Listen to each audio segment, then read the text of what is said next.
Hey everyone, welcome back to MSP Fitness TV. I have an exercise demonstration video for you today. We're going to focus on one of our favorite kettlebell movements, probably second to none other than the Turkish get-up. We're going to talk about the kettlebell windmill today.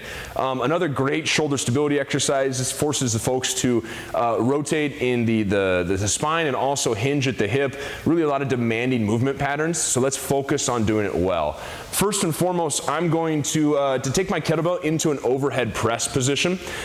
We want to think about being straight up from the shoulder with the wrist, stacked on top of the elbow, ultimately stacked on top of the torso here.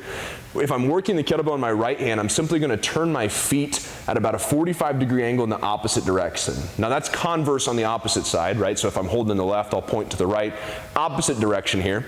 Ultimately, the kettlebell windmill is a hip hinge activity. So while I'm thinking about looking and rotating towards this kettlebell, I need to focus on my pelvis's ability to push away from my center of base with soft knees. Now I will allow a slight amount of bend, but we're not increasing the amount of flexion over the movement pattern. So let's, without weight, think about softening up the knees slightly, but keeping them stiff. And as I look at my hand where this kettlebell will be, I'm mirroring a palms open position on my non-working arm. I will then hinge at the hip, hinge at the hip, hinge at the hip, moving it, moving it, moving it, until I reach a depth where I cannot go any deeper without compromising position.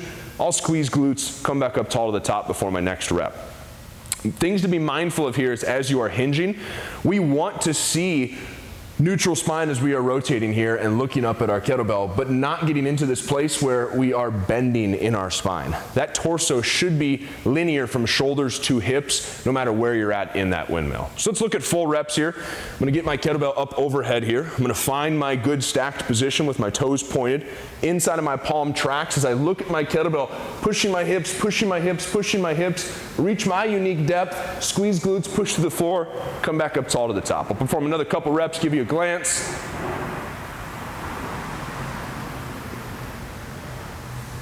Really thinking about reaching hips in the opposite direction of the toes, looking at the kettlebell, squeeze glutes, come back up tall to the top, and then safely unrack here. Ultimately, programming-wise, we love to throw windmills at the end of workouts, a little bit of finisher, some accessory work, maybe to some of your overhead play. Great challenging movement for your clients. Throw it into your repertoire. Learn it, master it. We love these exercise demo videos. Hope you do too.